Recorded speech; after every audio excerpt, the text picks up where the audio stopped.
Em fevereiro de 1902, o banqueiro mais poderoso do planeta entrou na Casa Branca achando que ia resolver um problema de negócios entre cavalheiros. Saiu de lá com uma lição que Wall Street nunca esqueceu. O governo americano não era mais um sócio dele.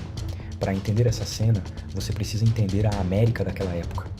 O fim do século XIX foi a era dos trusts, conglomerados gigantes que engoliam concorrentes até controlar setores inteiros: petróleo, aço, ferrovias, açúcar.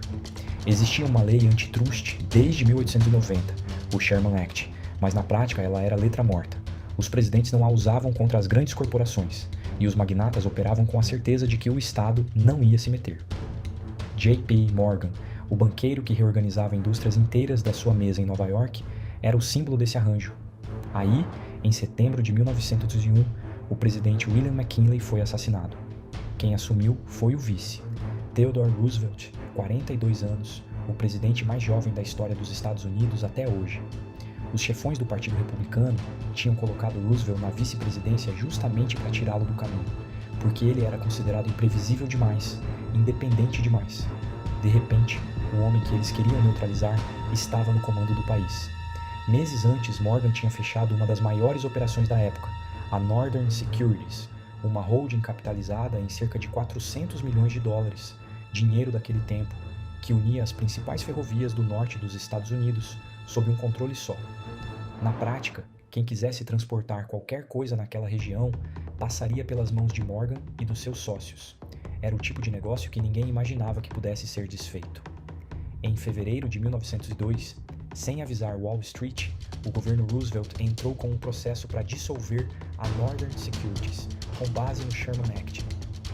A lei adormecida tinha acordado.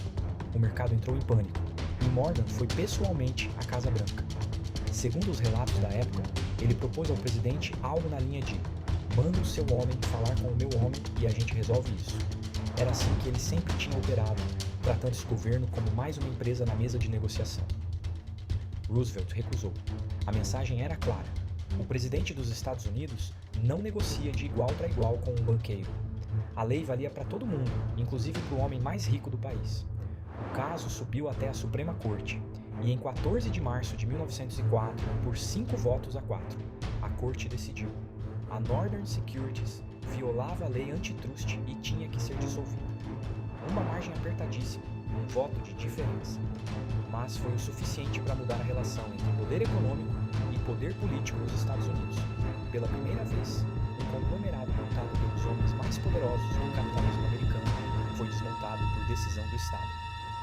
Roosevelt não parou aí. O governo dele moveu mais de 40 processos antitrust, e ele ganhou o apelido de Trust Buster, o destruidor de trustes. Detalhe importante, ele não era contra a empresa grande. Ele mesmo dizia que distinguia entre trustes bons e trustes ruins.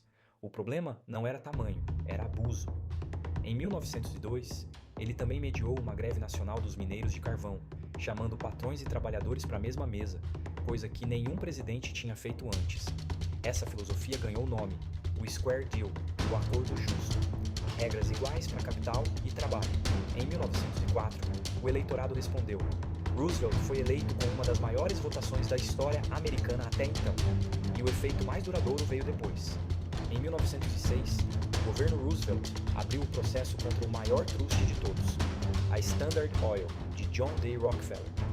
O caso foi julgado em 1911, já no governo seguinte, e a empresa foi quebrada em mais de 30 companhias. Agora, o desfecho financeiro. Duas das empresas que nasceram daquela quebra da Standard Oil são hoje a ExxonMobil e a Chevron. Somadas, elas valem na casa dos 700 bilhões de dólares.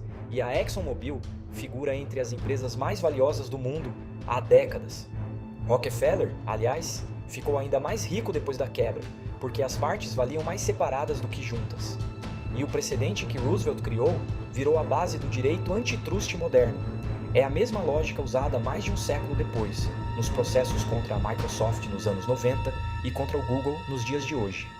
Roosevelt ainda ganhou o Nobel da Paz em 1906, o primeiro americano a receber, e o rosto dele foi esculpido no Monte Rushmore, ao lado de Washington, Jefferson e Lincoln.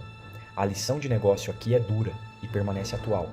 Nenhuma posição de mercado é intocável quando o jogo institucional muda, e quem constrói império apostando que a regra nunca vai ser aplicada, está construindo em cima de areia. Morgan não perdeu para um concorrente, perdeu para uma lei que existia fazia 12 anos e que ele apostou que ninguém teria coragem de usar. Se você gosta de histórias assim, de decisões que mudaram o mundo dos negócios, se inscreve no canal que tem muito mais por vir.